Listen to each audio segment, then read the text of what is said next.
Good morning, or good afternoon, whatever it is.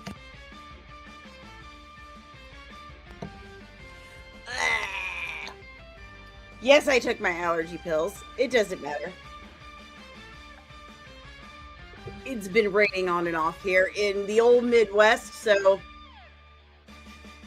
it's fun we have. It's fun we have. How are you?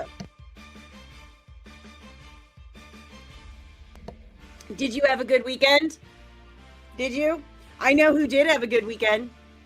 The friggin' box office all over planet Earth had a good weekend. Oh, you know what I forgot to do? We are not on Rumble. That's okay. I don't think that many people watch us on Rumble. That's okay. That's okay. But yeah, the box office had an amazing, amazing weekend thanks to your friendly neighborhood Spider-Man. So we're going to talk about that today. We might check in on a couple headlines. There's a couple things.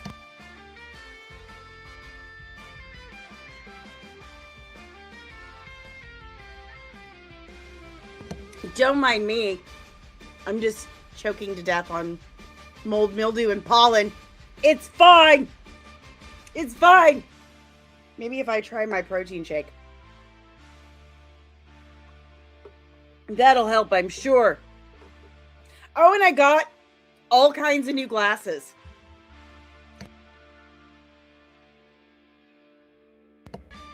Big thanks to Aulia. I'm probably mispronouncing that horribly. But Aulia Optical. So they're sponsoring today's video.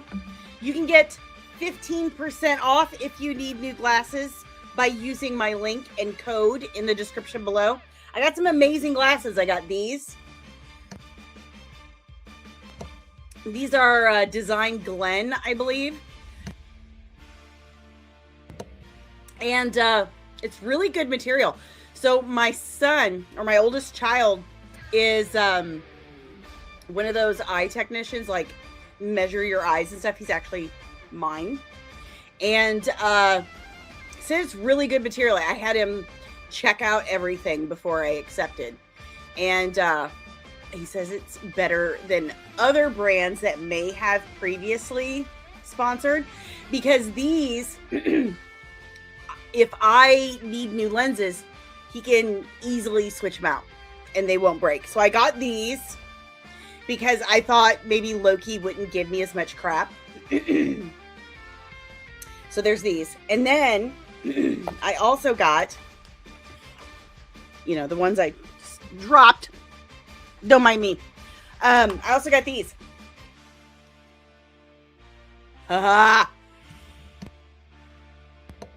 They're super retro. I love them. Like, here. I'm trying to reduce glare. There's not much I can do about glare. I need glasses. Apparently, I need full-time glasses. I actually need bifocals. But because my computer is so far away, I have to use 2 different sets of glasses.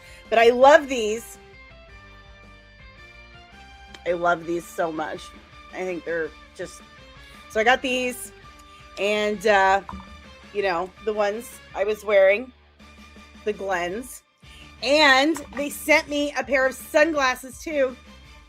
They're polarized, which my kid... What is with me this morning? Oh, my gosh. I'm so sorry. They're polarized, which my kid insisted on. So they're polarized, and they're called Baldwins. Oh, my God. Oh, my God. Like, how cool are they? They're so retro. And you can get them prescription as well. And they came really fast. Very sturdy. I love them. They have a really, really wide variety. So. I love them. I love them. I love them. I love them. Again, everything is in the description below. I also have to wear these. These are not as fun. But my link, my discount code is all in the description below, and you can get 15% off. And they come in very quickly. Yeah. And they're very, very friendly. Very friendly, and it's really good material. Much better than, as I said, previous brands that the child said are the bane of his existence, because people bring them in and want their lenses switched out, and they end up just breaking every single time. But apparently the Aeolia, which seems fairly new,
am I? Oops. I was muted. Oops. I wonder how long that was going on. I have text messages from you guys telling me that I was muted. I apologize. I'm so sorry. Well, it's been a morning. It's been a morning. What can I say? My daughter has a birthday coming up, so it's been a little chaotic.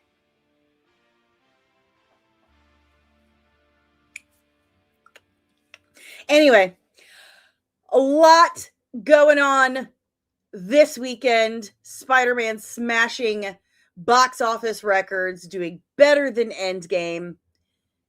We're going to talk about it. We're going to get into it. Apparently superhero fatigue is not a thing. Who knew? We did, of course. Yeah. All of us who actually like this stuff and don't buy that crap, we knew. Anyway, as we do, it is time to check in with the chat and yell good morning to everyone.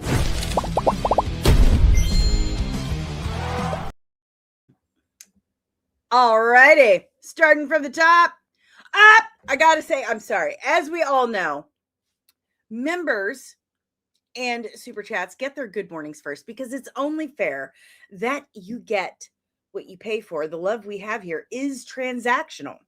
It is, despite what, your therapist or your mothers tell you. However, co-hosts and channel administrators, they get their good mornings before anyone else.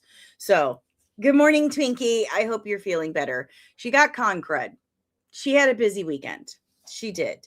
And I have several packs of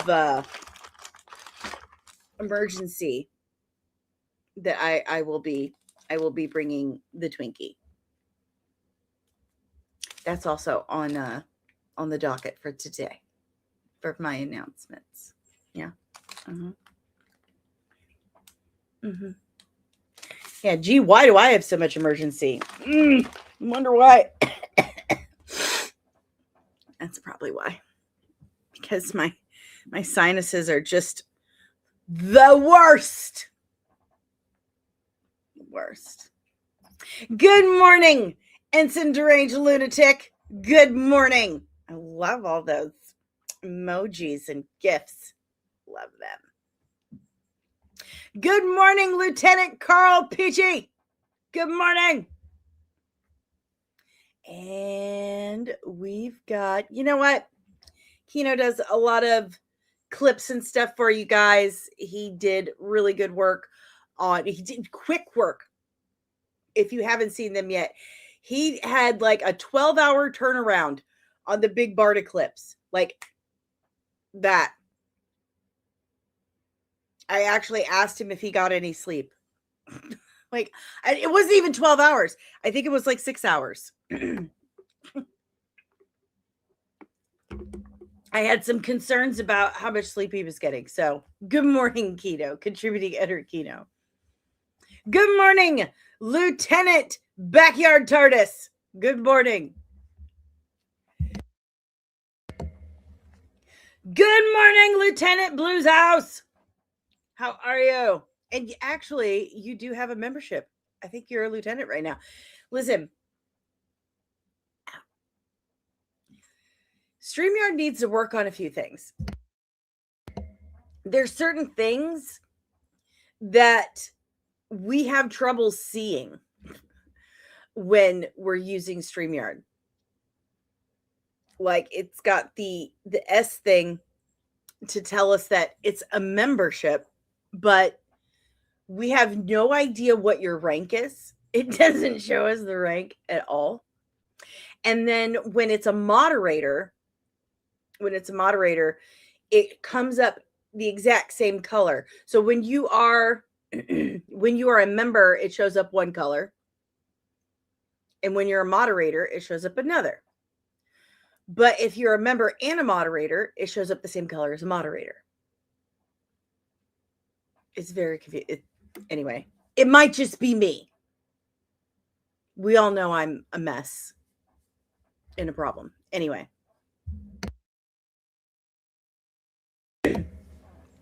Moving on.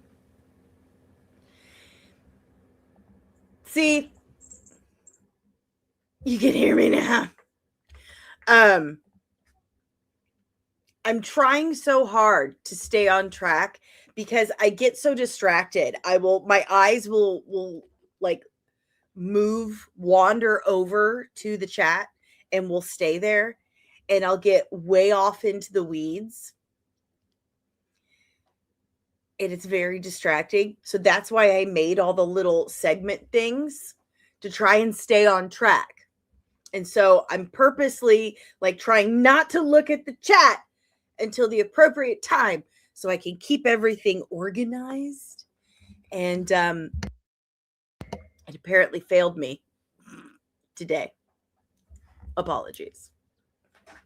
So sorry. Listen, and again, I really wish I could turn the camera because Remy is so mad right now that I have covered up his window to the outside world. He's like, what's happening? What's happening? Okay. Okay, those are the members for today. Let's go back up. Please stop knocking things over, Remalucci Alfredo. Good morning, Mama Penny. Good morning. Good morning, Omari. You should definitely go watch it. I'm going to give my best non-spoiler review. And then maybe if the group is super cool with it at a certain point, we may move on to slightly spoilery, some spoiler review towards the end. We shall see. Good morning, Omega Swiper, and thank you very much. I produced that. I did.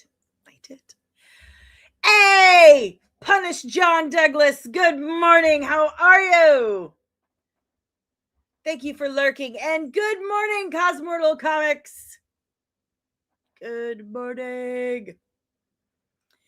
And who else do we have?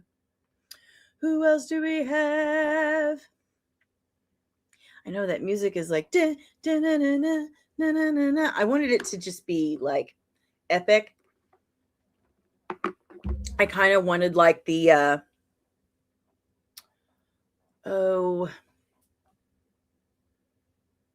you know what? I mean, do you guys really care how I came up with it? It's not that big of a deal. It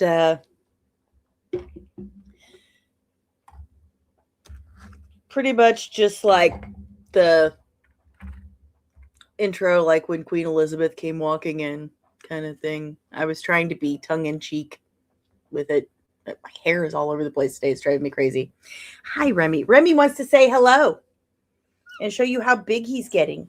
Yes. We are messing up his routine where he comes to me every 5 seconds when he's fighting sleep, gets his hugs and kisses, and then sleeps for 5 seconds, and then comes back, gets more hugs and kisses, and then goes back. That's a thing he does now, but it's okay. It's adorable. But anyway, now that we've said hello to the chat, it's time.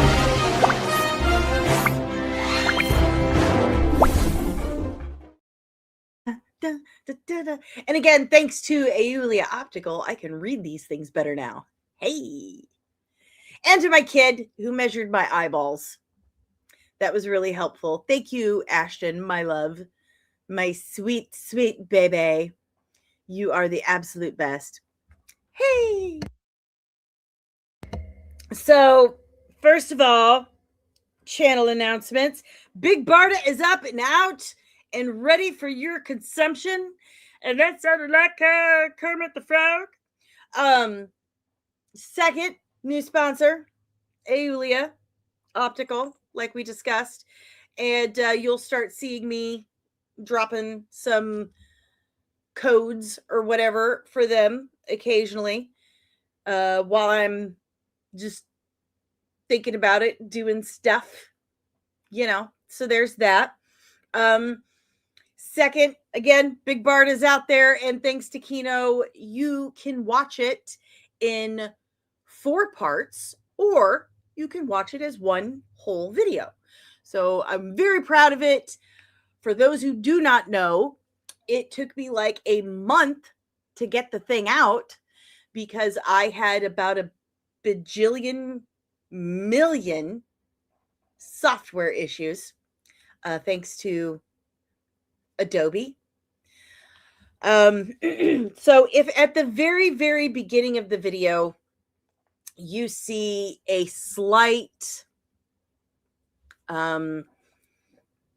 audio syncing issue, like it's off by like half a second, maybe.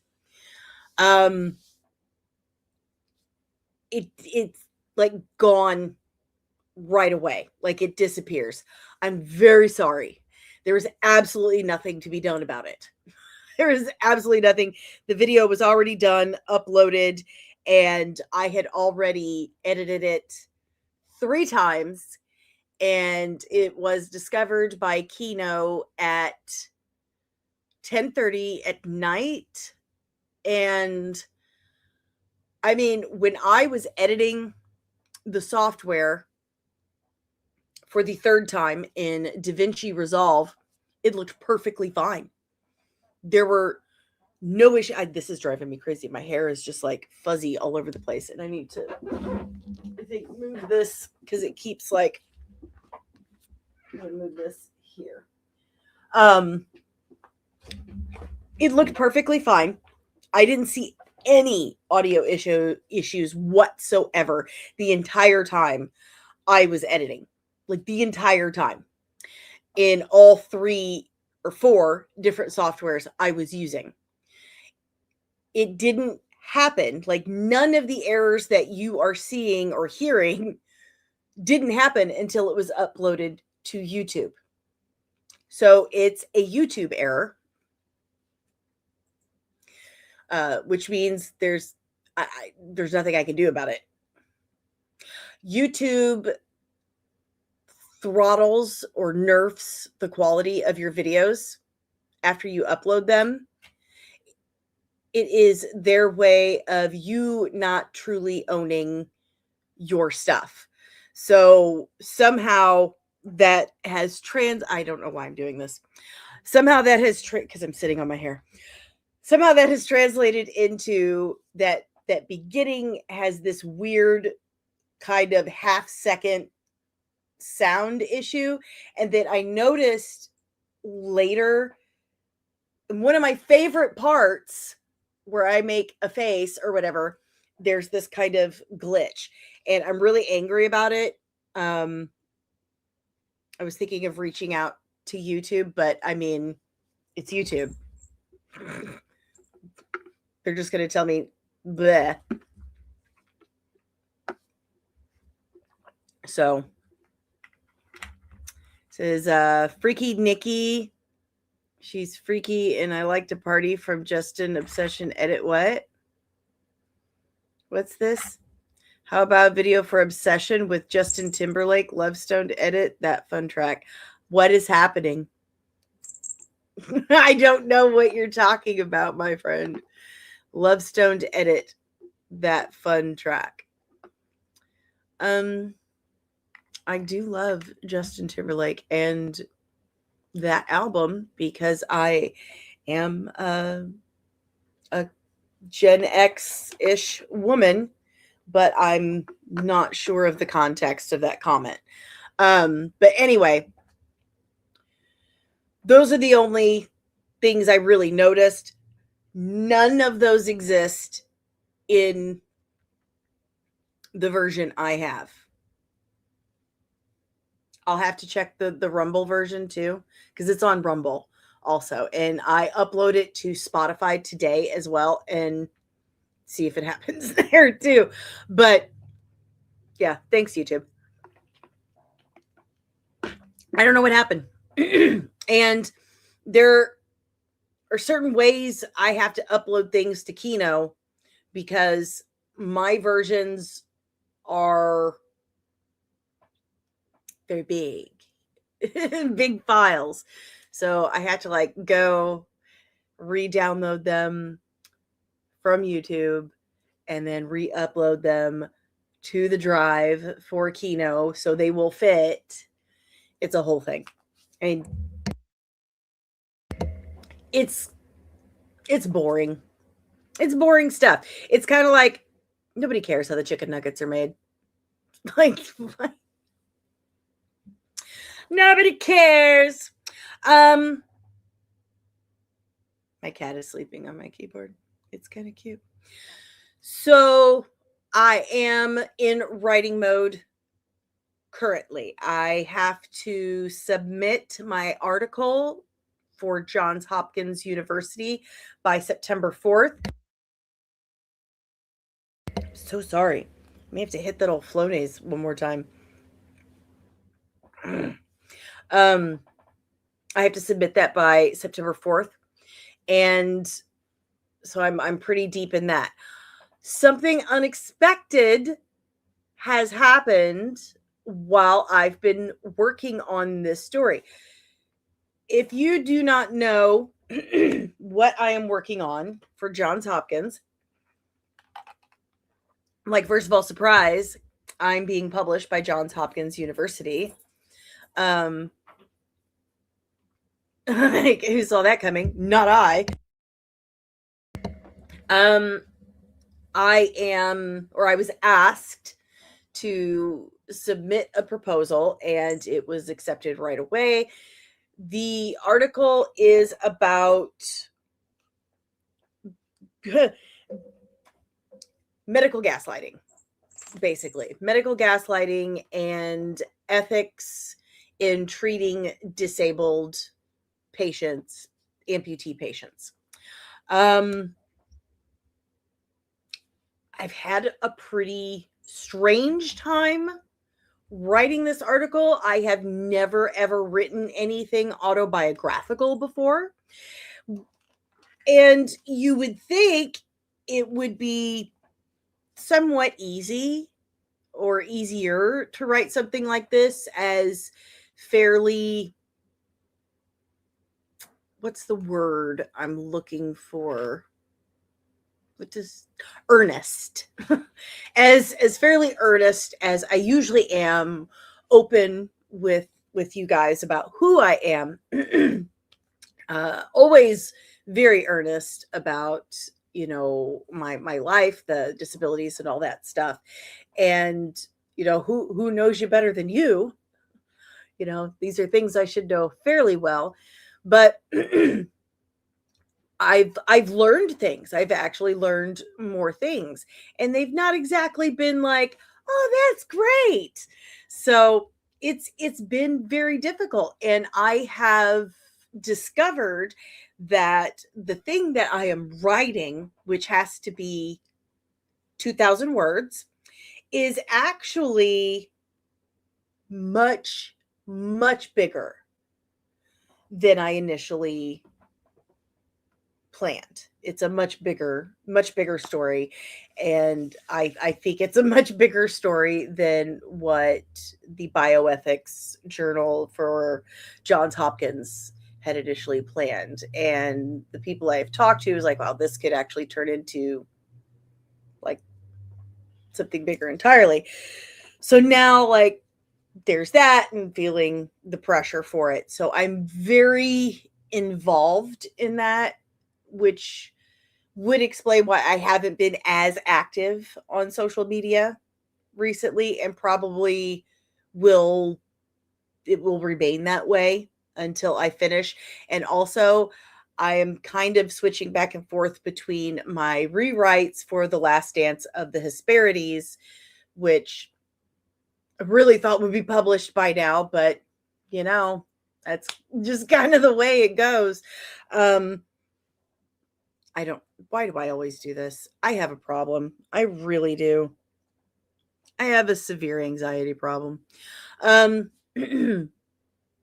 Last Dance of the Hesperides has really changed. I mean, the plot and the story completely the same, but the perspective has changed. It is now entirely from my main character's perspective, and I've been really focused on trying to find the right voice to attack it. So there's that. Okay, so there's that. And anyway, I guess the only other real dropped my protein shake.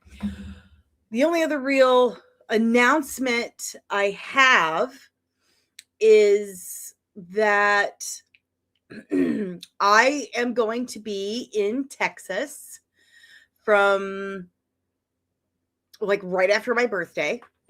Pardon me. The 10th of September until the 19th. So I will, so about a week and a half, about a week. I'll do some streams there. Kara said I could. I might have to work on the lighting. She has a very bright office. A very bright office. And Mama has very specific lighting needs. Anyway, I will be visiting my Twinkie, and we might be hitting a convention for a day, and might get to hand out some Veiled Legacy postcards. and fun stuff. So if you are an old Texas pal of mine, send me a message. Maybe we can meet for coffee or something like that. Whatevs. Let's say hi. No big whoop. I mean, I think, tomorrow, plot holes and payoffs. We got a great show. Are you ready for this? Are you ready for this?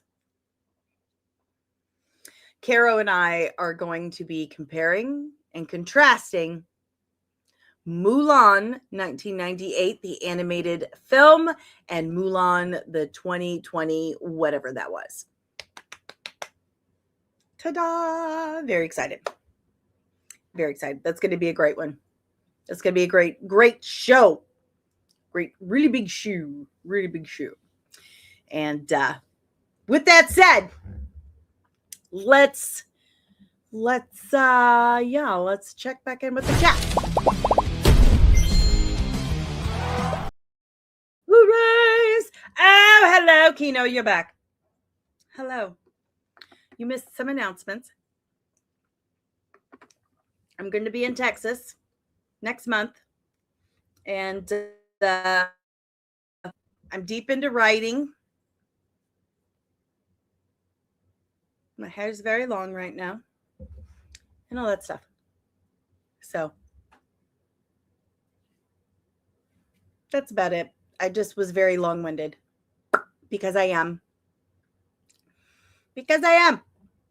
Lieutenant Carl Peachy says you should do the Harry Potter films for plot holes and payoffs, or Lord of the Rings films.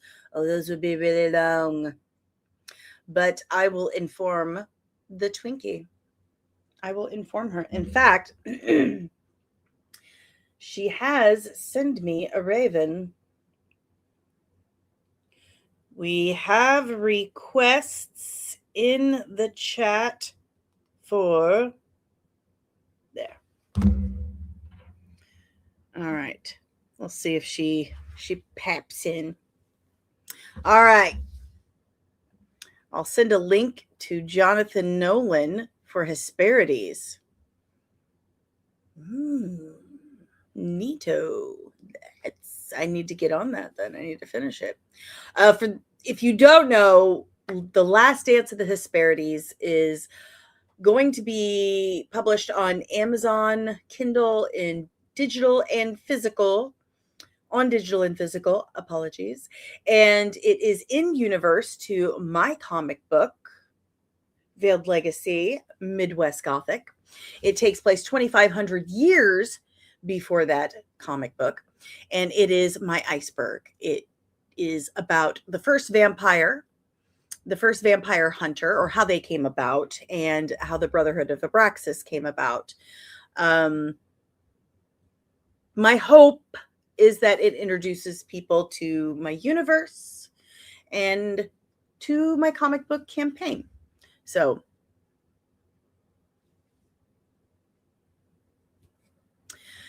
hello, good afternoon, good morning, hello, Ensign Loki. I got new glasses, Loki. I got several new pairs of glasses, and I gave you a shout out first thing to say I got these because I thought Loki would quit giving me shit.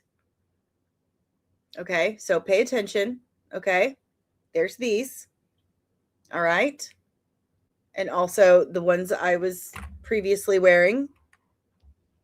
Also, same ones. And then I got these for myself.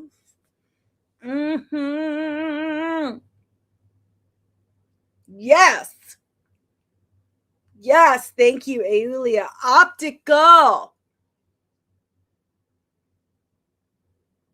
I feel so 1960s. Dame Edna. I don't know. I love it. I love them so much. I need to figure out how to handle this glare situation, though. I don't know how to do that. Like, I don't know. I don't know. But hey, drop in the chat which glasses are your favorite. Drop in the chat which glasses are your favorite. Let's play. Okay. Do we love, are your favorites the De Mednas? Mm, mm, mm. The Glenn, Glenn, Glenn, Glenn, Glenn, Glenn, Glenn, Glenn, Glenn, Glenn. Or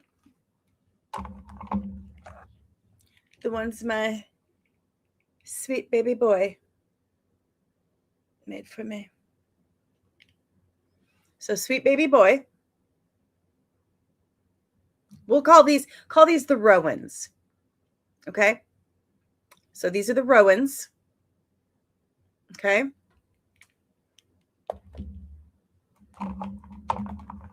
The Glens. Or the Ednas.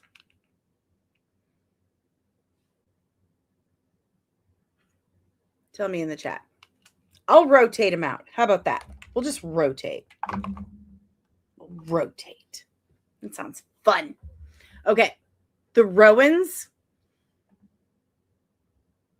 I will tell the child. There's a vote for Rowans. Okay. Moving on. The job is collect.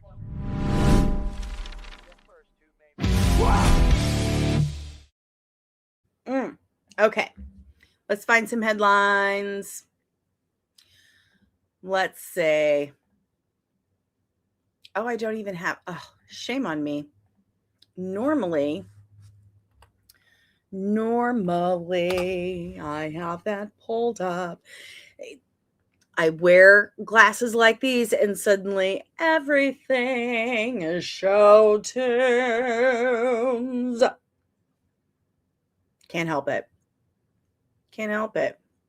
Ooh, I forgot the other announcement. This is fun. So fun. Wow. And I feel like Liza, a Lucille Ball. Okay.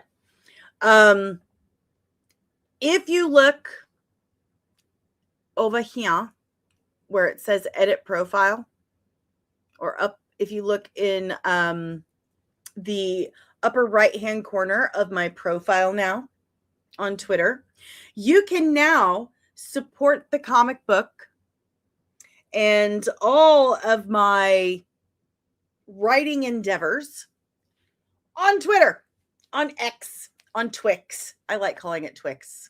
I think that's adorbs. But you can now support Veiled Legacy and all such things over on the Twix box, on the Twitter box, by hitting that little $ thingy and sending me money through there. I'm actually a little afraid that's going to show you things. So anyway, we're going to cancel that.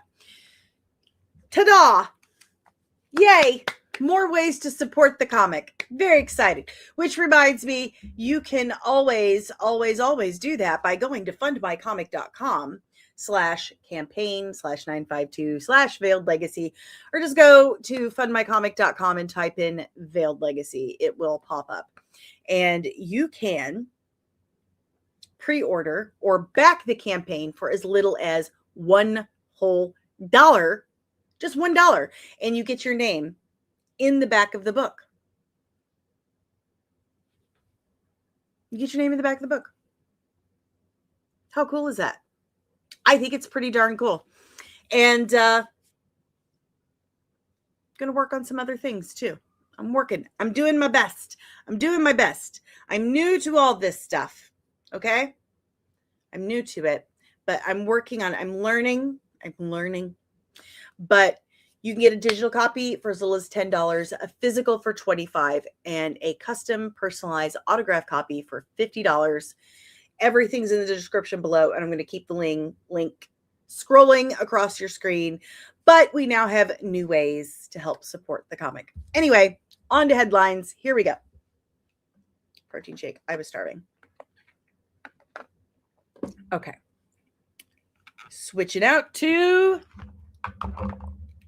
the Glens. We've gone from the Ednas. These were the Ednas. To the Glens. Okay. So this is some of my favorite I told you so news. Listen, I like Blue Beetle. I love Jaime as a character. I have this little new growth right here, and it's just anyway. Remember, I kept saying that Zolo keeps showing up as listed on production lists on other projects, like for Marvel, for Nova. It keeps showing that. And since last year, around October, I want to say, I have said that some of my friends, my buddies out there in Hollywood have mentioned that it's the worst kept secret. Is the worst kept secret that James Gunn is not long for the unemployment line, at least when it comes to running a studio. Especially when the Ellisons take over. They don't want to keep him. He's not making money. They are not seeing a return on their investment. Not enough of a return at all. I'm pausing for Maria and Fernando to pop in and scream at me. Oh no, they're not going to. Thank God. Anyway, no one wants to yell? Great. Because it's true. They're not seeing a return on their investment. And you can't keep dumping millions of dollars and just lighting it on fire. That's insanity. That's bad business.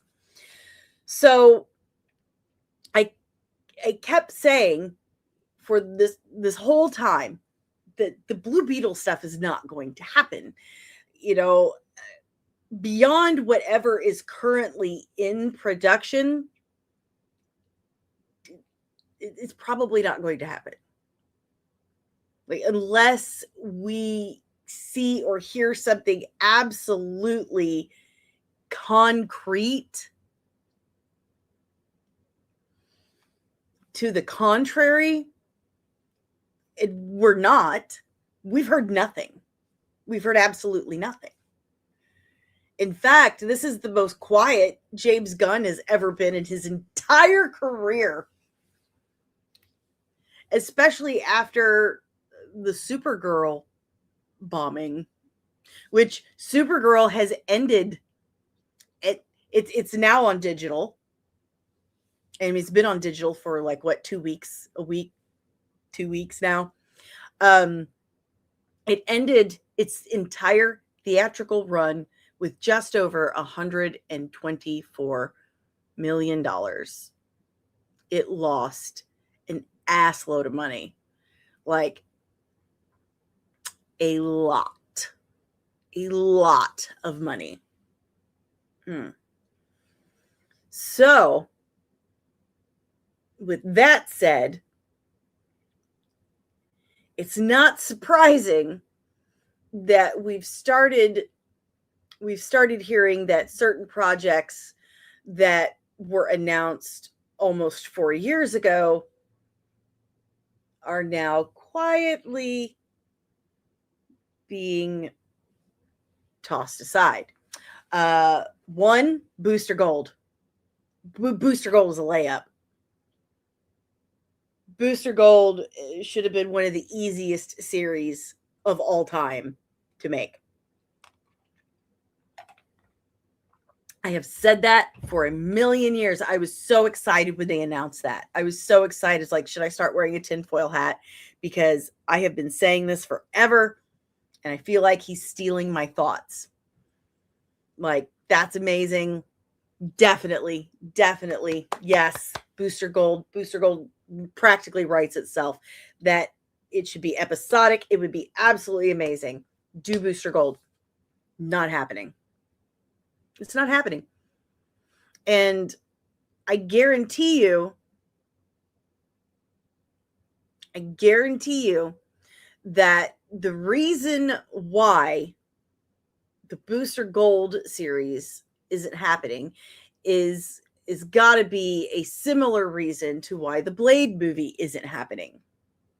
Because the studio head wanted to do something really fucking stupid, and nobody else wanted to do it.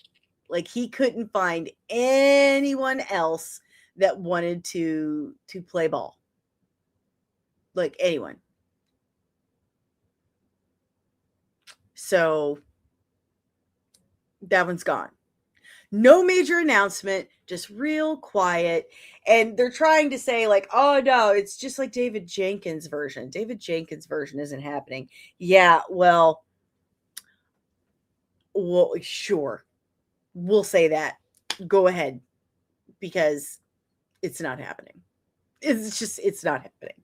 Now, the Blue Beetle animated series has been quietly shelved by HBO Max, with some reports saying it's dead in the water due to its young audience demographic.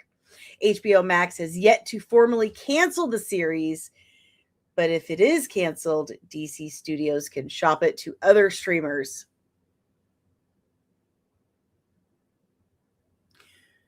Do we really think they're going to do that, though? Do we think DC is going to exist after Man of Tomorrow? I don't. I think the Ellisons are going to put it out to pasture. If they keep DC Studios, I think they will replace Gunn. They might keep Safran. I don't have a whole lot of faith in that.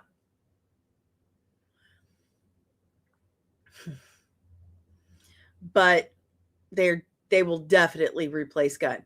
Like I said, I have been told for over about a year now, just about a year now, that it's the worst kept secret all around town that he's done. That it's a combination of things. One, Gunn thought, yeah, I would love to run a studio. This sounds fantastic. I want to do that, and I want to be a filmmaker. And then he gets in it and he's like, okay, this is a lot of work. Like a lot of work. I did not anticipate this much work. Switching to the Rowans. And then there's the fact that the incompetence is absolutely shining through, since he's not been able to make a return at all. The DC Studios has not made a profit. And I'm talking about the studio itself, not just per film. Because if Superman actually made a profit, and there is a lot of back and forth on that, even between Forbes itself. Forbes can't even make up its mind on it. The studio as a whole has not made a return. That's a problem. Let's go to the chat, see what you guys think about that. That rhymes. Lieutenant Carl Peachy, Kurtzman still has a job because Strange New Worlds and Academy is not finished yet. And when's the last time they had a major motion picture? Like in theaters. I mean, I would say that they are spending less money. They have less risk with Star Trek because one, Warner Brothers was pretty broke. And DC Studios was a brand new studio. DC had never had its own studio before. Never. It was a brand new thing. Oh, sorry, kitty. I dropped your snack plate. My cat has a snack plate. DC had never had its own like legit studio before, but they wanted to be like Marvel. And so they got a studio. Brand new, but they're flat broke. And Warner Brothers was broke. There was a lot of risk taking all of this on. They had to make money. It was essential, vital. With Kurtzman and Trek, Kurtzman had been there for many, many years. It was established for many, many years. And they weren't making major motion pictures. They weren't spending the kind of money, and they didn't have to make the kind of profit that Gunn is having to make with DCU because they're making streaming money. Streaming money is different than ticket money because streaming money is based on subscribers, which goes across the whole thing rather than people going in for specific movies and buying specific tickets. With streaming based, series, that's based on how many people have signed up for a subscription and what kind of ads they can sell. It's a little different. And I maybe feel like Kurtzman just has got a lot of dirt on a lot of people. But I do, by the way, Sonia, good morning, Lieutenant Sonia. I do think they're going to get rid of him, especially after Section 31 and Starfleet Academy. If they had not already made season 2, I think they would have already. And this is the last season of Strange New Worlds, right? And the last season of Starfleet Academy, there's nothing in active development. I feel like he's on his way out, especially after all the money they're about to spend. And Kennedy was always on the verge of leaving Lucasfilm for 6 years. Totally different company and studio. And as soon as someone new took over, Josh D'Amaro got rid of her. And he has used the fact that he had no problem with that to kind of possibly maybe threaten other franchise presidents into straightening their shit out. I'm just saying. As soon as they got a new CEO installed by the board, chosen by the board, they got rid of Iger and Chapek. They installed Damaro. And he's like, we're done with this bullshit. Get rid of her. I'll do the same. You need to straighten Marvel right out. You are a problem child. Fix it. We'll see. But anyway, again,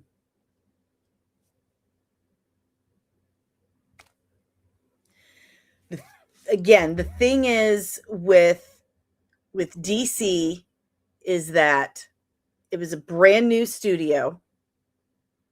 Warner Brothers did not have the money, does not have the money. I mean, they've had a pretty good couple of years since but the money they budgeted, they allotted for DC, it's gone. DC's in the red. DC Studios is in the red. Warner Brothers cannot afford that. No company can afford that. No company can afford that. So, different situation entirely. And they really, really needed to knock it out of the park. And all they did was dig a hole. They dug a hole. And I really feel like James Gunn just does not give two shits. He does not care. Look at Supergirl. Supergirl is so bad. It ended its worldwide theatrical run with under $125 million. It lost millions. That is not going to sit well with shareholders. That is not going to sit well with people whose entire purpose is to sit around and think about money, how much money they can make. Think about it.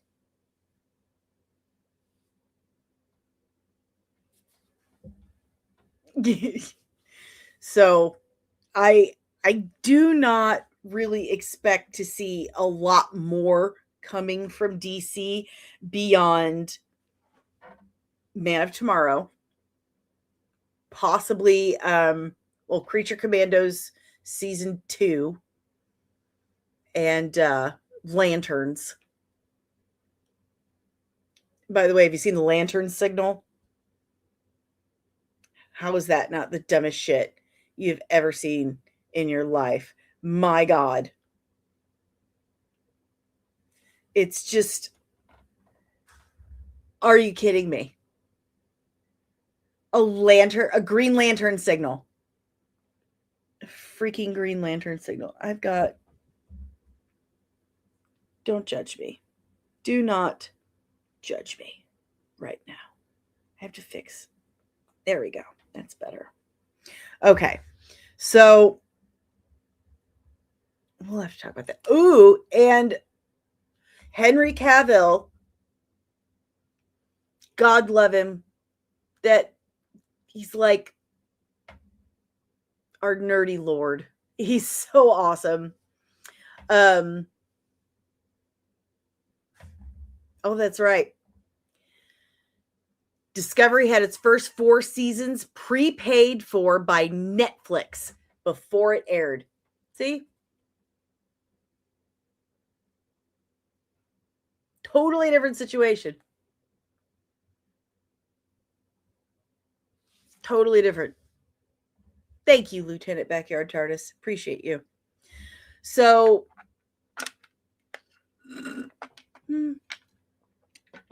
Henry Cavill has given us an update on Warhammer 40,000. 2 series produced by Henry Cavill.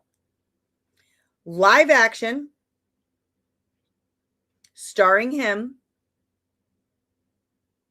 and an animated series by the same people who had that that the Secret Level series, that anthology Secret Level series that had the Warhammer episode in it. They're doing an entire series from those people for Warhammer. I know nothing about Warhammer, but I do know that this is Henry Cavill living his best nerdy life. This would be like me getting to write a Big Barda series. That's right. The Mr. Miracle series is coming out for DC, and I'm dreading that so very much. So very much.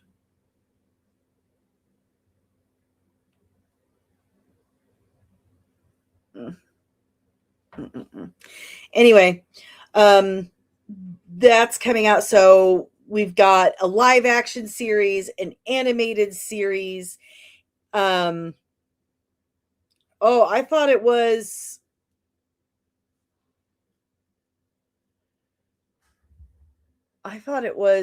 a series. You're saying movie? I read this and it said live action series.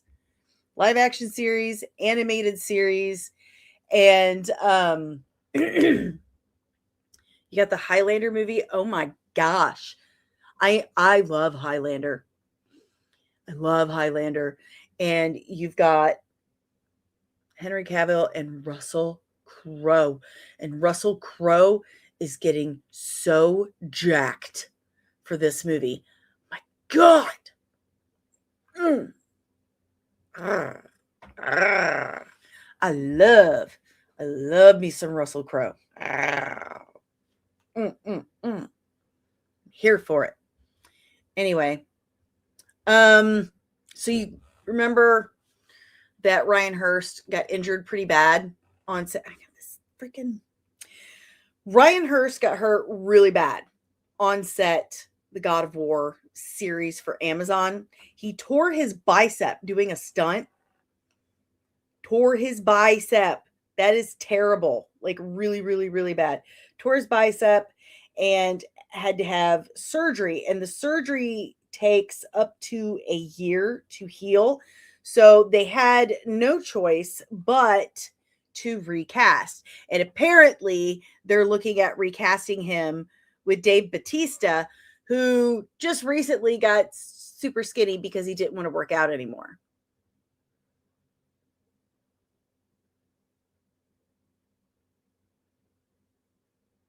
Okay.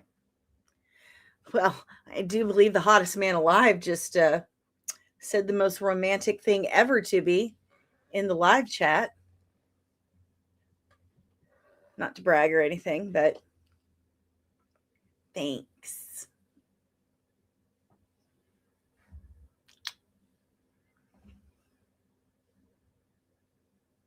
Hey, Lieutenant Fan cheered. Good afternoon.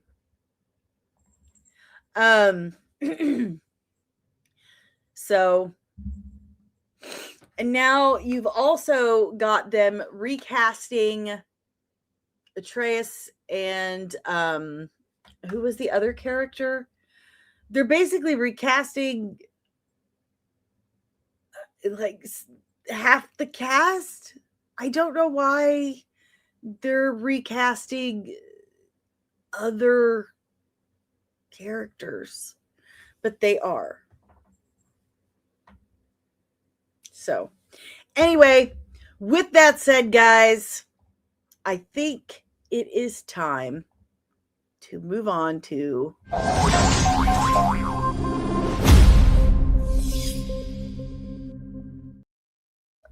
all right, guys. $927 million. Oh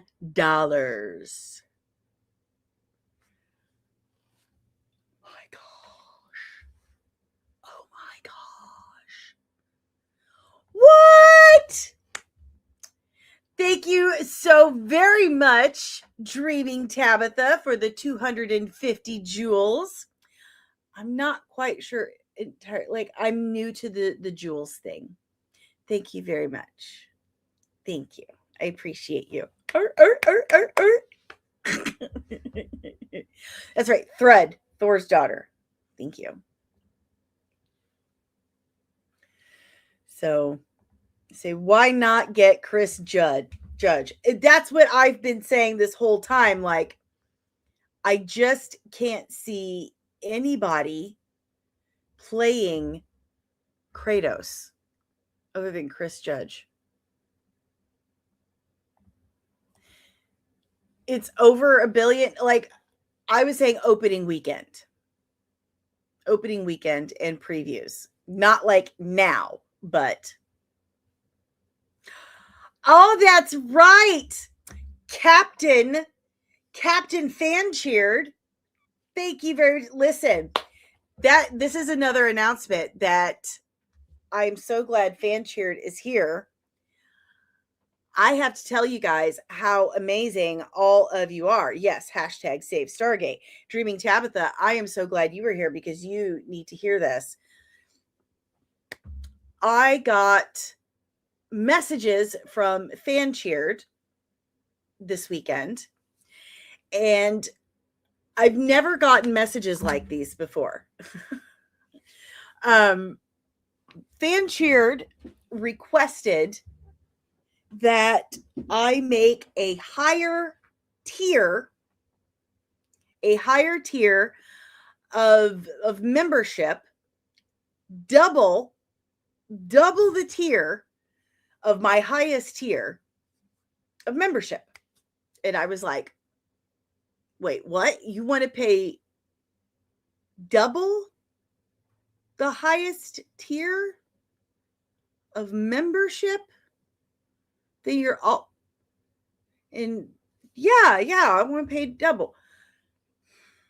Let me figure. Okay. Why? I mean, don't get me wrong. Please and thank you for giving me your money. I appreciate all the support. I do. More than you could possibly realize. Thank you so very much. But why do you want to do this? And this is what Fan cheered said. Fan cheered had an idea. A request was made to make a captain tier of the Nerdling Army. And the captain tier would be double the highest tier of the Nerdling Army. Double so that the captain tier has the option to donate a membership to someone every month. How awesome is that? How awesome is that? A member of my channel wanted to pay more money every month so that they could donate some of that money to someone else so that they could have a membership. I'm absolutely flabbergasted.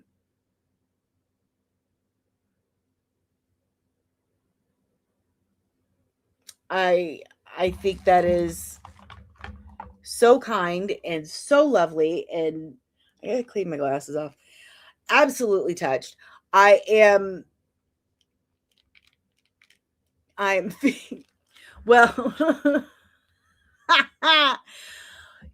The request was actually because Omari actually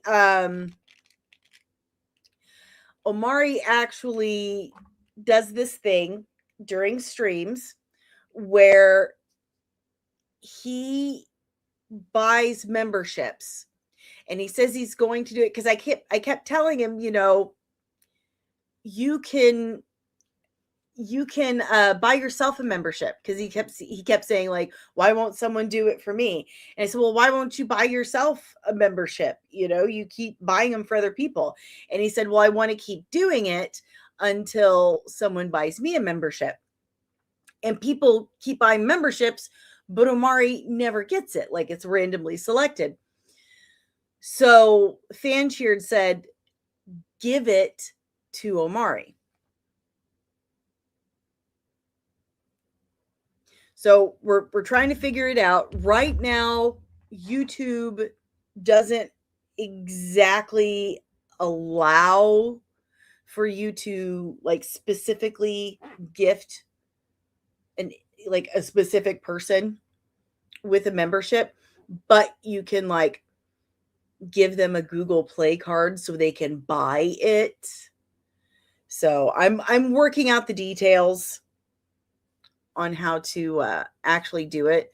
But I just thought, how awesome is it that we have built up this community that the first thought in someone's mind was, what can I do for someone else in my community? That's pretty great. And I'm really proud of that. I'm really proud of that. That's a pretty amazing community. Okay.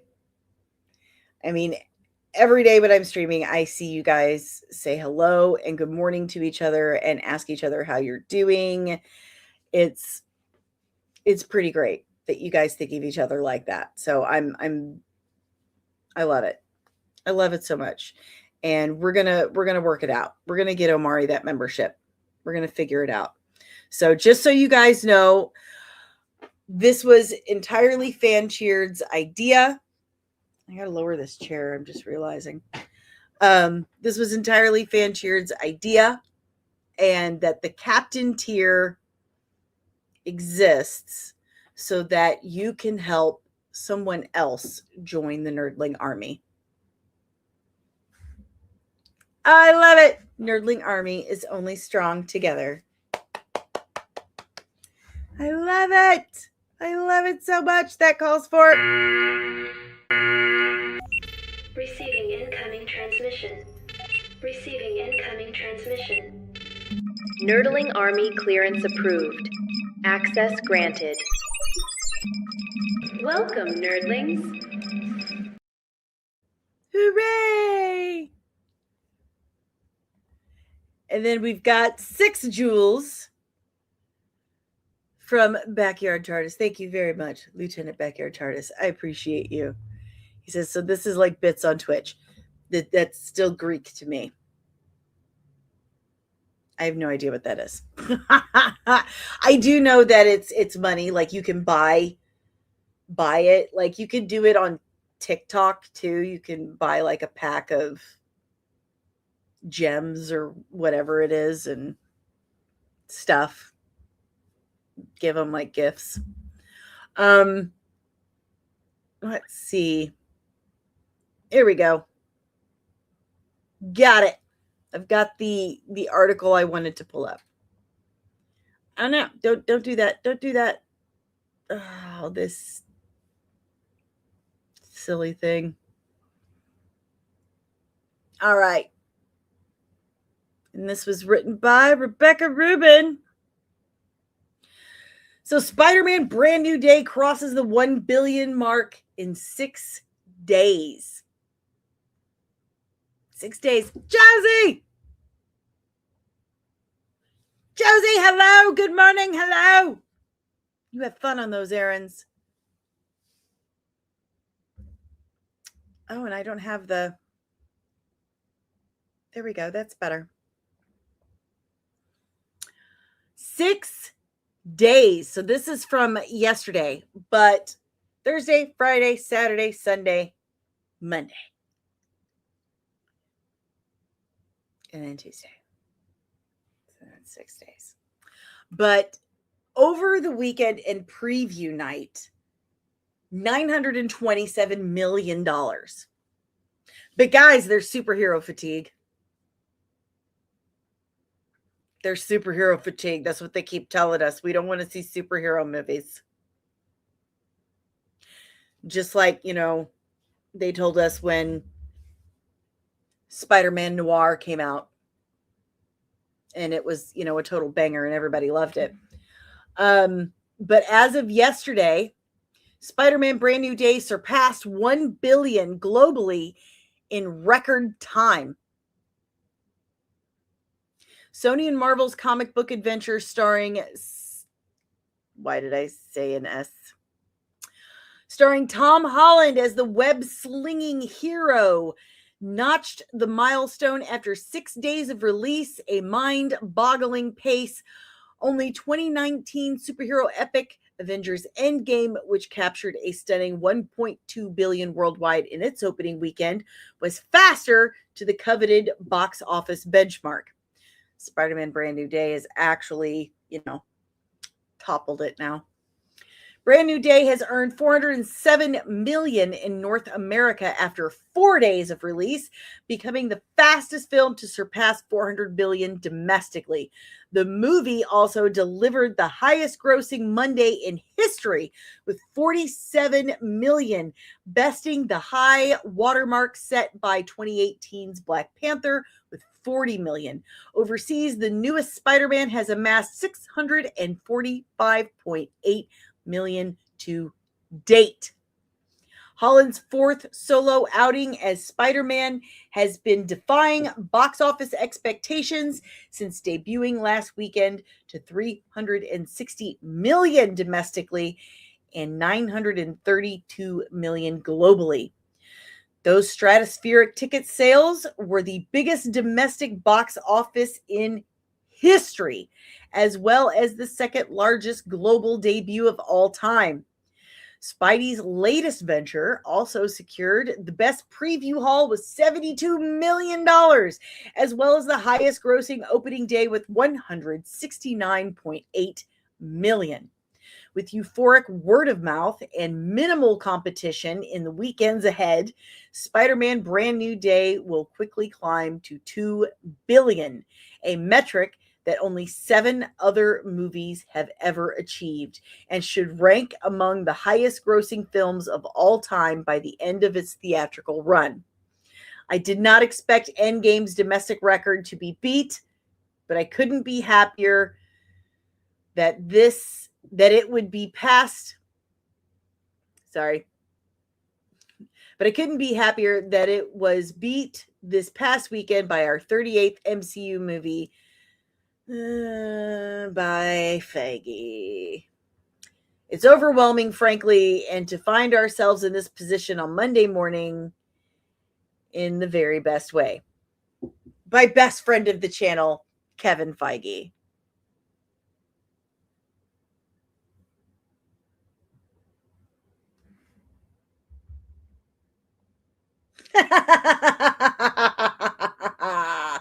I really love that the woman whom they adapted the Odyssey, from her translation, was like, fuck this. This is nonsense. Menelaus repented. What's wrong with you? I love it. It makes me happy. Lieutenant Deranged Lunatic, do you think Spider-Man might actually make more money than Avatar did? Shit, yeah.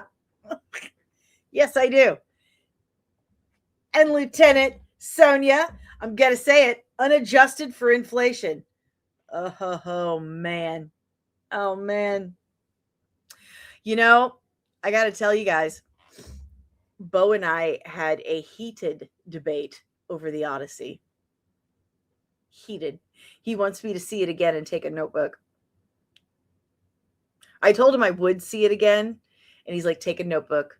And he gave me like a list of questions and whatever that I should ask myself.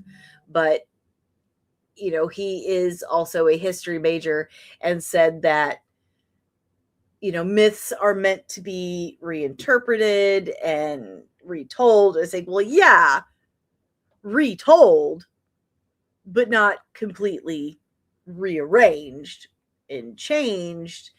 And, you don't completely change the history.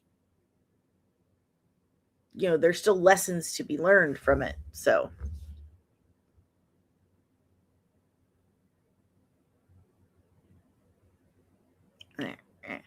So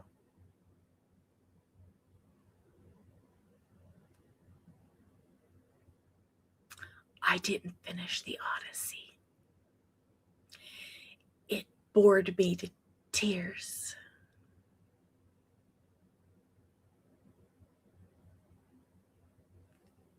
Bored me to tears.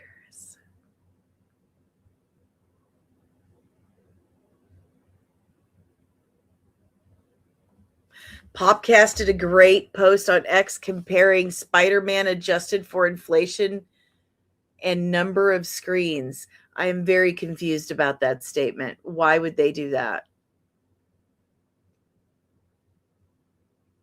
I'm very confused.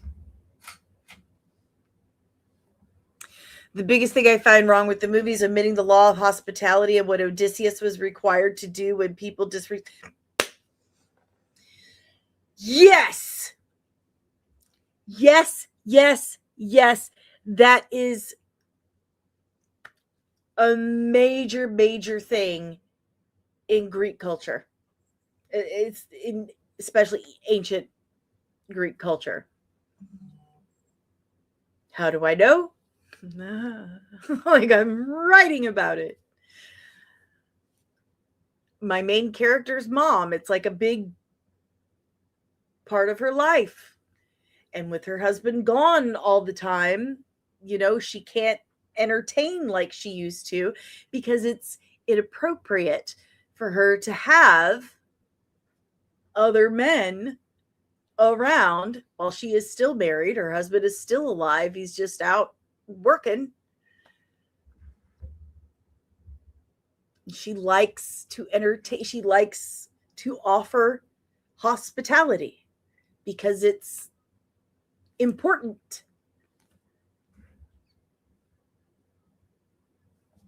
Yes, because they travel so much. There is so much traveling. The Silk Road.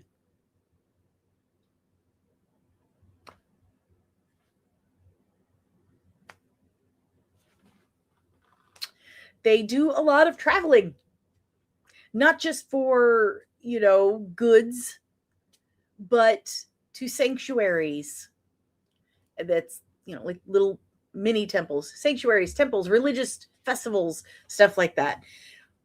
It's very important to offer hospitality.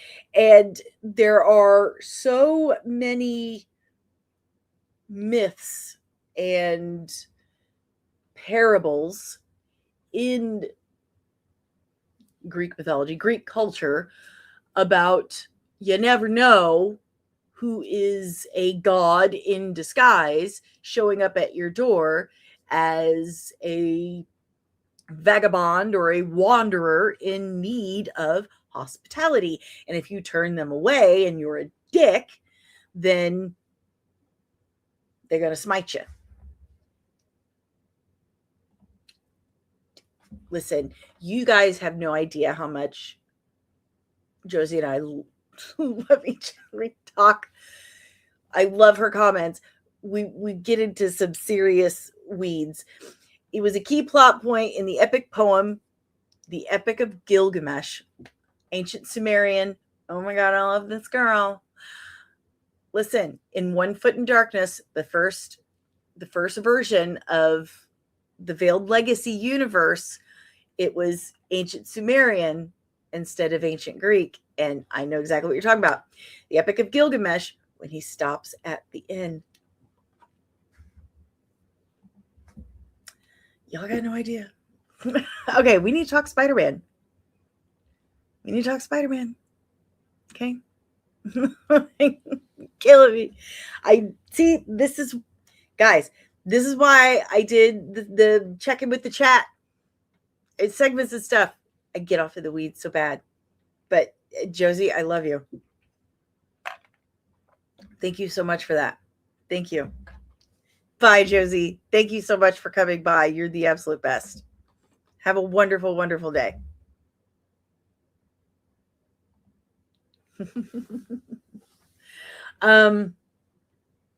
So Kevin Feige says, when a shared universe works, these are the results. No, Kevin, that is not the takeaway. That is not the takeaway. No, when a good movie works, this is the result. You giant ding dong. And I think the real takeaway here is Sony was involved.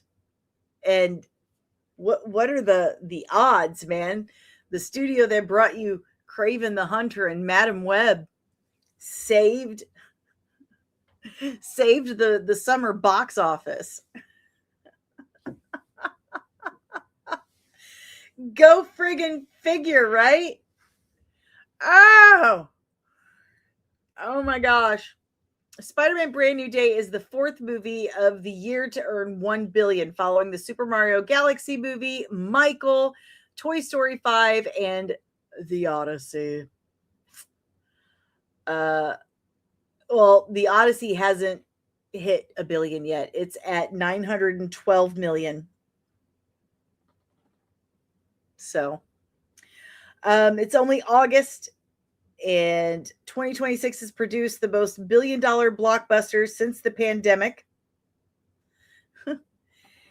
And the movie theater, since the pandemic upended the movie theater industry.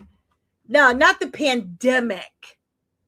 The pandemic itself, okay?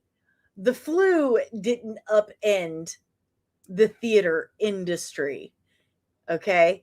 Hollywood studio executives, you assholes, upended the theater industry with your stupid ass bubbles and your repealing the Paramount Acts and all your other stupid shit. That right there, that's what upended it.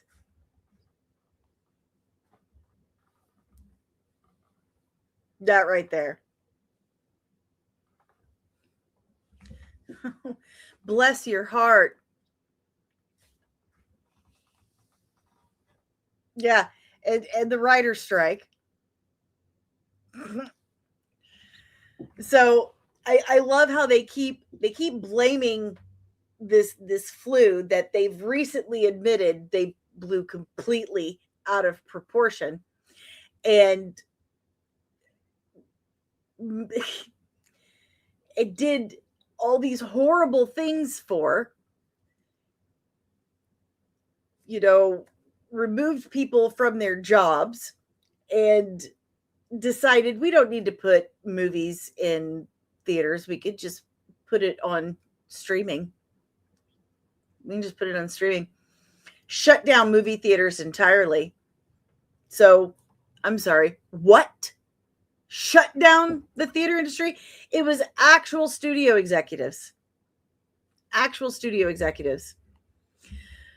This year is barreling toward all kinds of box office benchmarks, depending on the staying power of Brand New Day and The Odyssey. Hollywood is hoping that this will be the second summer season since COVID to cross $4 billion in domestic ticket sales. So far, grosses between May and early August have tallied $3.579 billion, according to Rentrack. Meanwhile, the industry is optimistic that with tent poles like Dune 3 and Avengers Doomsday still to come, overall domestic revenues in 2026 will eclipse $10 billion for the first time since 2019. It's all a tally that the North American box office used to regularly reach in the before times. That's really funny. In the before times. I have no doubt that it will, especially with Dune 3. I'm very excited to see Dune 3. Avengers Doomsday, I do feel is going to sell a lot of tickets. They still have not released the trailer that they showed during Comic-Con. And by all accounts, it's 12 times better than what they have been showing.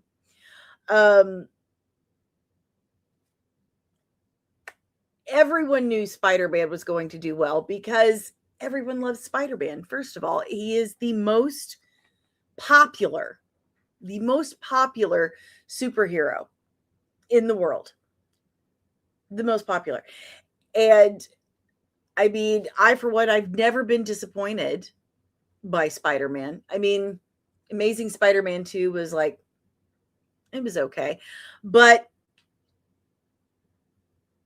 let's face it, all of the Marvel, the MCU Spider-Man movies have done well.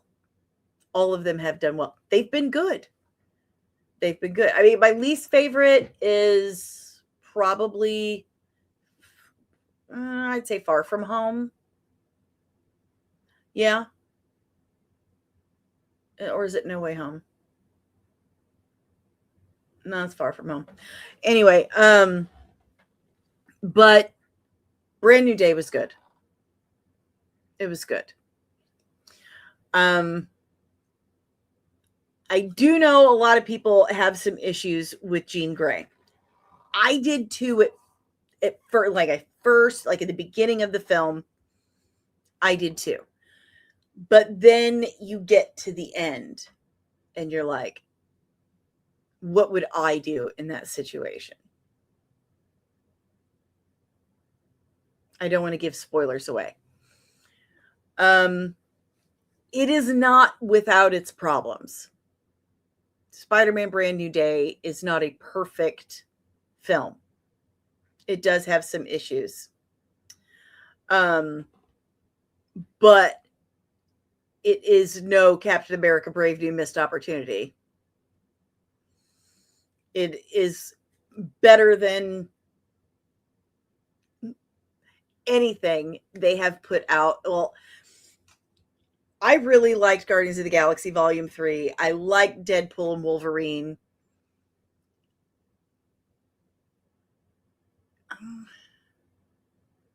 I'd say I like it as much as I like Deadpool and Wolverine. And Deadpool and Wolverine is, in my opinion, like the best thing that's come out since Endgame. It's my favorite thing. Well, see, I don't want to give spoilers. But I will say that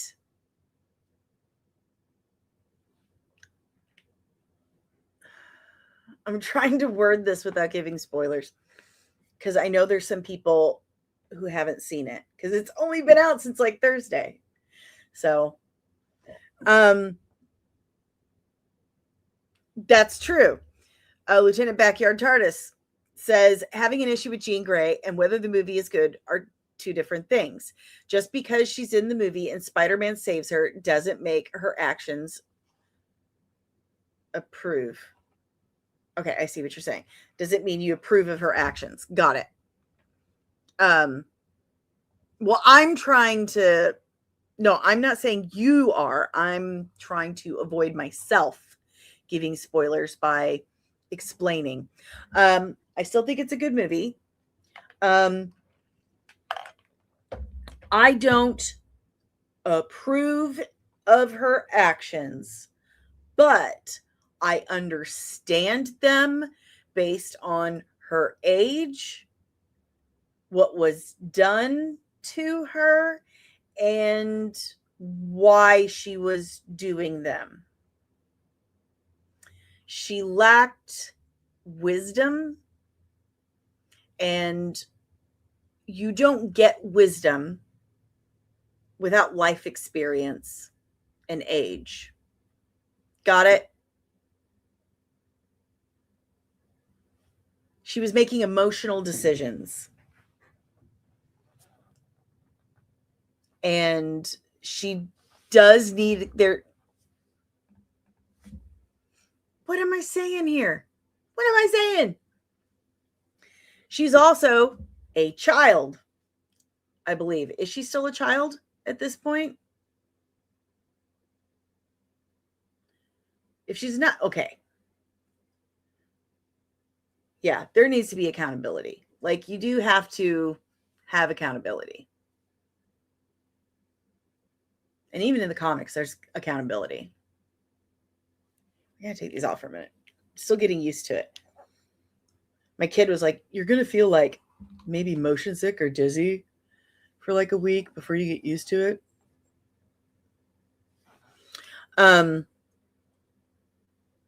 So yeah, like, I get it, but you gotta learn. You gotta learn. I feel like she absolutely was not the real bad guy.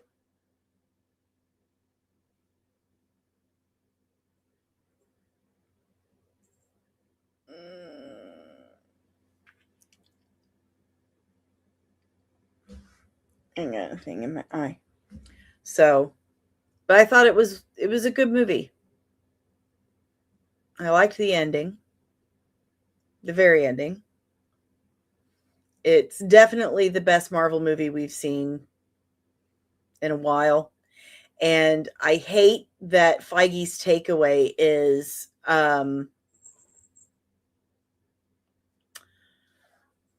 that this is what happens when you have a good connected universe. No. Because no. There really wasn't much connection going on other than to Spidey's other movies and John Barenthal showing up. You know? There really wasn't. So I don't know where you're getting that, Kevin. He's trying to take full credit for it like he do. This is the result of a good movie, and it proves that this excuse of, well, I think there's just a lot of superhero fatigue right now. People are just so sick and tired of superhero movies. No, we're sick and tired of lazy, sloppy superhero movies. We like good movies. Tell us a good story. Put some frickin' effort into it. Solid plot, character development, that kind of stuff. That's what we want. Respect the source material. Don't deviate from the actual character. That's what we want. But yet again, instead of focusing on what's actually happened, it feels to me that Feige is just like, you know what, I'm just worried about taking credit.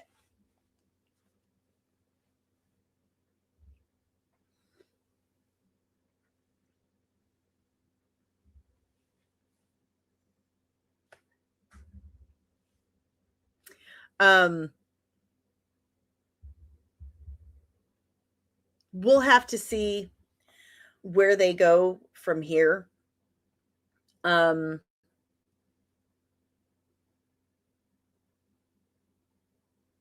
I have heard complaints from some who felt like Jean was a whiny Gen Z type, and that she was too in control of her power. That when she was young, she was, and it's true, in the comics, when Jean was a child, like an actual child, she had zero control over her abilities, meaning she was accidentally making her parents see things, accidentally going into people's minds. That's zero control. In the movie, she is exhibiting control. She is actually controlling people. She's controlling people. She's making them do things. And reading their minds, like going into their minds and seeing things and hearing things, etc.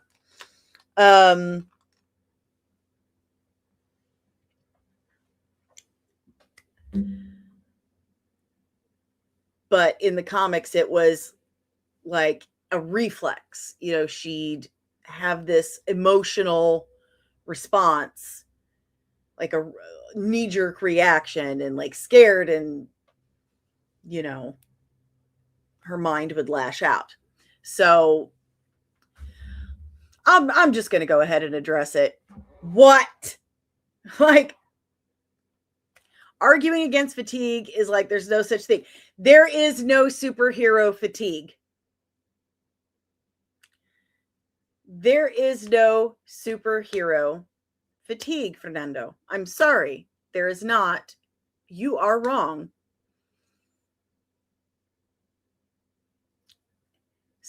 If you're here to call me stupid, then why are you here? Like, why would you just come and sit and watch someone you think is just fucking stupid? That's stupid. Seriously.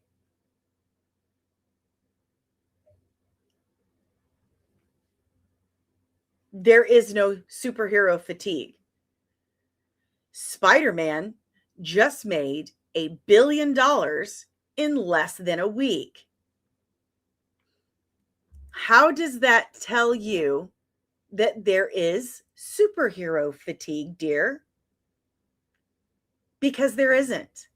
There's shitty movie fatigue. There's shitty TV series fatigue.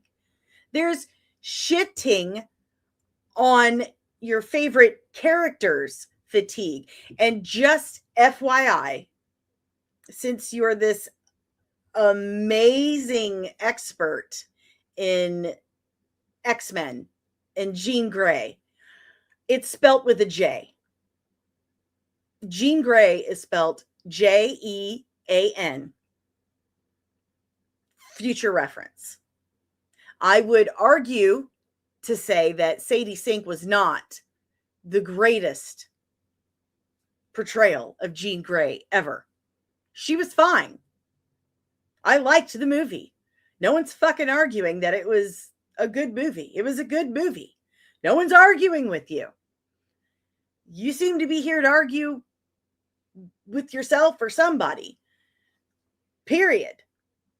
Like, you just decided you don't much care for me anymore, so you've been showing up to troll. You just have fun with that. But if you're just here to call me stupid, I have a really permanent solution for that. So I think it's time for you to make a choice, pal.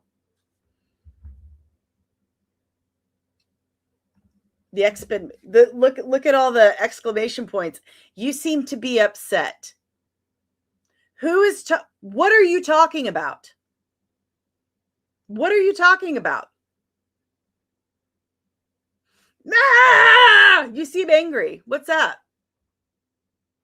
Who's the negative people? What are we talking about? Spelled with a J, also, just letting you know. The X-Men movie is in great shape. What the fuck? I mean, are you on the payroll? Is Disney paying you? Is Kevin paying you? I have questions. I have so many questions. Oh, is climate change a hoax? Have I said that? What else are you going to accuse me of? Are you going to tell me I'm a self-hating racist now? I have internalized misogyny, internalized ableism. Come on. Come on, sweetheart. What you got, honey? You seem bored and lonely. I'm here to help. What you got? But again, it's time for you to make a decision. Yeah, if all else fails, start going into politics and accusing me of shit I have never ever fucking said. I mean, at least I can spell or know what I'm talking about. I'm very confused.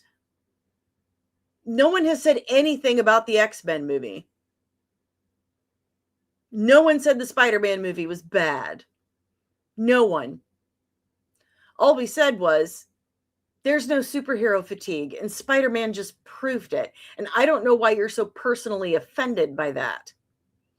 Unless you are Kevin Feige. Are you? Kevin? Are you Kevin?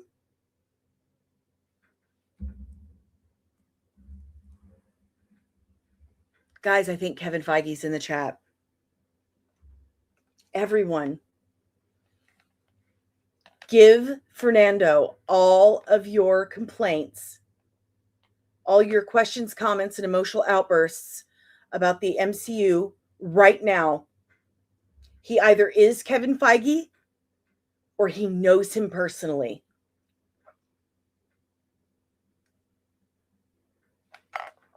Now is your chance. Let it go.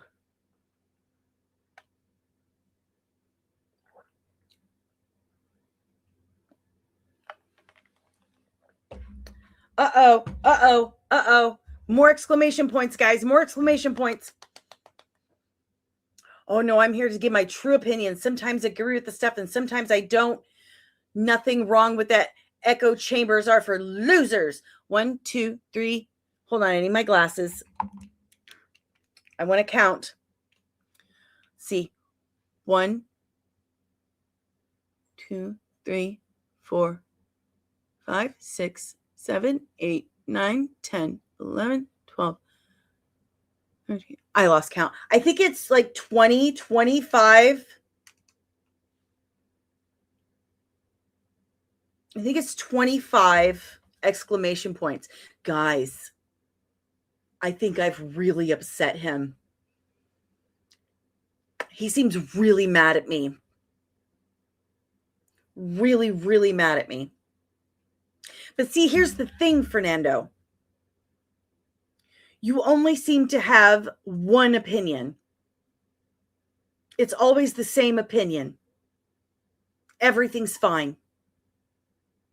Everything's great.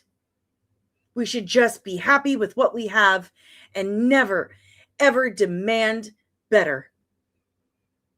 We should never demand excellence for the people that demand money from us to make things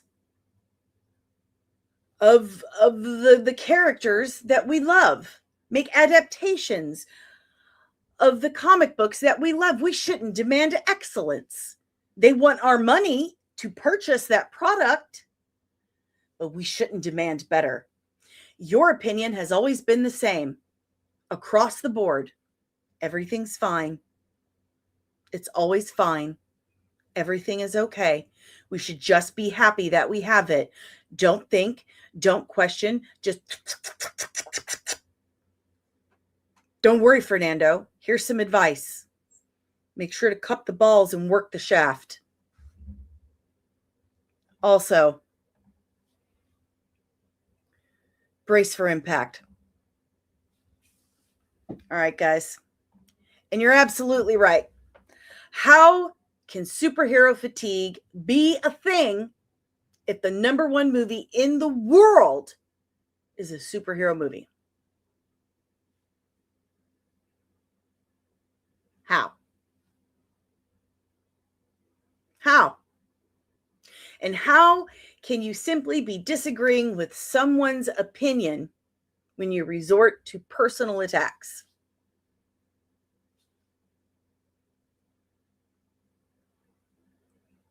Because you're not. That's a personal agenda. And I'll only put up with it for so long. As long as it's funny, I'm good. But when it drags on, then I'm just tired and I have to pee. I'm old. I'm old. And I don't care for being called stupid. Especially when you're sitting there and 100% just, I mean, there is someone sitting up on an ivory tower who looks down on you, who has insulted you time after time after time. Last weekend, he just did it again. Kevin Feige said on camera to Brandon Davis that we made up the Thanos thing all in our heads. We made it all up. Constantly gaslighting fans and attacking us whenever things don't go their way because they got lazy.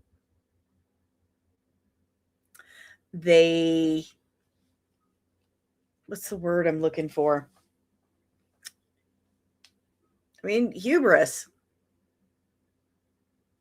They got full of themselves. They thought they were completely untouchable, that they could make a bunch of lazy crap, not put any effort into it, use ChatGPT to write dialogue, and we wouldn't care or notice. That the only thing we care about is the name. We won't notice anything else. That's what they think of you. They think you're stupid, insipid, and shallow. And you're going to sit there and defend them like they're your mommy or your papi, or that's baffling to me. Absolutely baffling to me. No. Anytime someone requires you to give them money, they need money from you for this thing they made. You're a customer. You're paying them. They're an employee. You own their asses. They work for you. Okay? They work for you. If you find the product unsatisfactory, you say something about it. Don't give them your money. You get to complain. Hey, I gave you money and this product sucks. It's shit. It's low quality.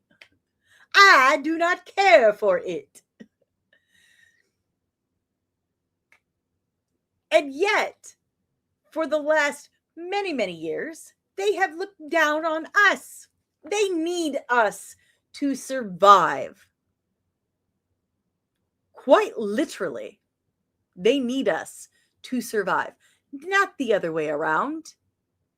And they've been figuring out recently that people watch YouTube more than anything else. They are not long for this world. The Hollywood bubble has been bursting. So they need to step up their game. The only way to win again is with quality.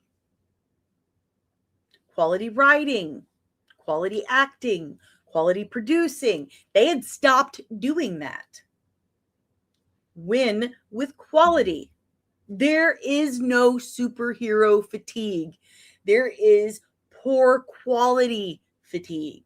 We're sick of the shit. There is looking down on the little guy fatigue. There is attacking the audience fatigue. There is gaslighting fatigue. That's what we are sick of.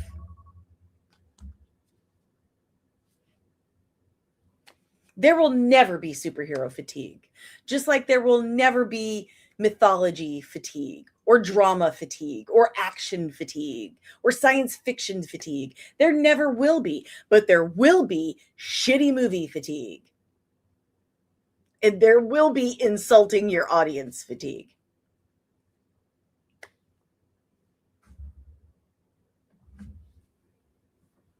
Ensign deranged lunatic. Excellent. Excellent. So if they pee on our leg, we're supposed to believe it's raining, right? Exactly. We're not doing that anymore. No. And we are allowed to have varying opinions. Did you know that not changing your opinion is a sign of low intelligence? Did you know that? That if you are presented with new information, new evidence, and you do not change your opinion, it's a sign of low intelligence.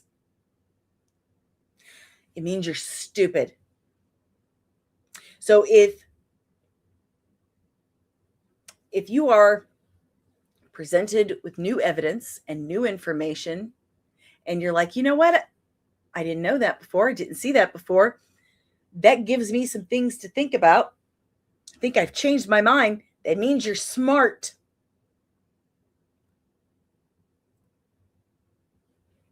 So let's think about this for a second. Out of me and Fernando, do I need to say it? Anyway. Oh, making the mom come out of me. Gosh darn it. It's fine. Fuck that guy. Guys, thanks. I needed that. I did. I needed that. And I did really like Spider-Man Brand New Day. And I will see it again. It has great rewatchability, and I highly recommend it. Because there's no fucking superhero fatigue. There is crappy ass movie fatigue. So, there. If you would like to support the channel, the best, freest, and easiest way to do so is by hitting that like button, subscribing if you are new, and ringing that notification bell so you get notified whenever I'm back with even more of this mommy, dommy chaos, whatever. I don't know. Maybe someone else will show up, be a dick, and I'll yell at them. You guys seem to like that. Anyway, there's that option. There's also that option, where you can join the Nerdling Army. We have 4 different tiers now. We do. And I have done my best to update them. They should have the link for the Discord in them now, like when you join, and all the stuff that you get with it. I think I've done it right. I think.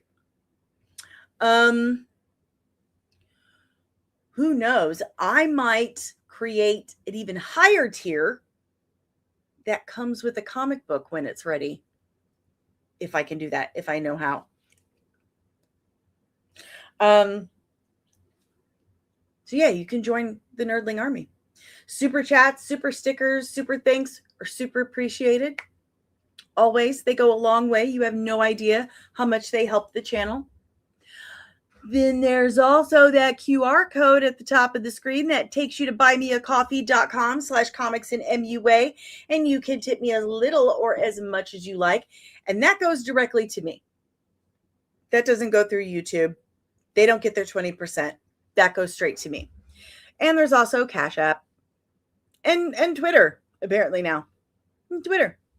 Yeah, it all goes to me. You can also help support the comic book at patreon.com/comicsand. We have 4 different tiers starting as little as $3 a month. And each tier comes with your own exclusive behind the scenes access and exclusive Veiled Legacy merch that you get every 3 months for the first year of your membership, and you can't get it anywhere else. You cannot get Veiled Legacy merch anywhere. We are talking stickers, mini prints, mugs, t-shirts, and hoodies. So go check out patreon.com/comicsand today and help me get this comic book made. Please and thank you. I need your help. And you can just back the campaign. Back the campaign right there. Right there. For as little as $1. As little as $1. $1. Yeah, $1. And all of those tiers stack. That means if you go up a tier, you get everything in the tier below. The next tier up is $10. That's a digital copy. Above that is $25. That's a physical copy, a digital copy, and your name in the back of the book, because the $1 gets your name in the back of the book. And the $50 tier is a personalized, custom, autographed copy, physical copy of the comic book, a digital copy, and your name in the back of the book. So check that out right now, patreon.com/comicsand. Yes. And there is the merch store. Ta-da! Oh, sorry, I was moving something out of the way. There is the merch store over at comicsand.myshopify.com. All kinds of nerdy designs inspired by all your nerdy favorites, created by yours truly. I made them all. I did. The only thing you won't find on there is Veiled Legacy merch. The only place you can find that is on Patreon. So if you want to help support the channel, go to comicsand.myshopify.com. There are links in the description. You can get your own official Comics and mug at the link. There's a lot of really cool stuff, and I'm really proud of it. So go check that out.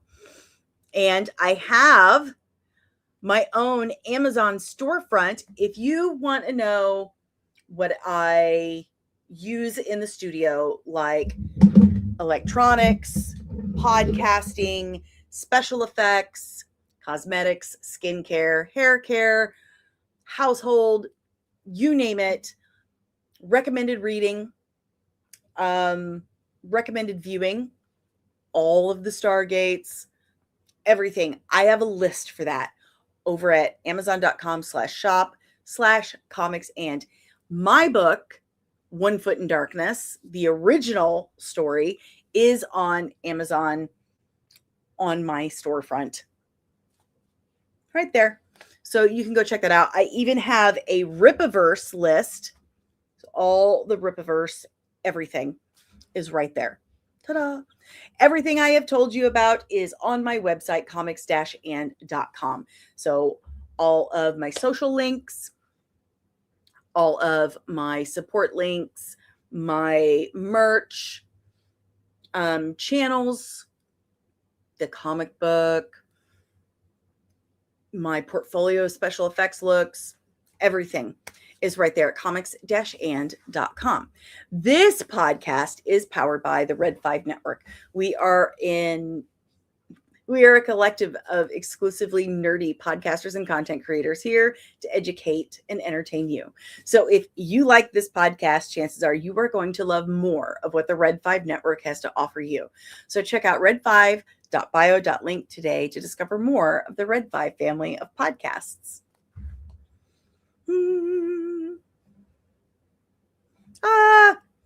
Says PS, maybe check with YouTube if you can manually enter a 0 to a particular member, so you can manually add the second member for a captain assignment level. I will look into that. I will talk to them today.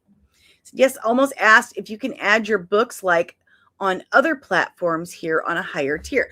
I'm going to see what I could do. The book is not finished yet because I have to pay an artist, which is why I am still constantly begging people to back the campaign by checking out Fund My Comic, joining the Patreon, donating anything.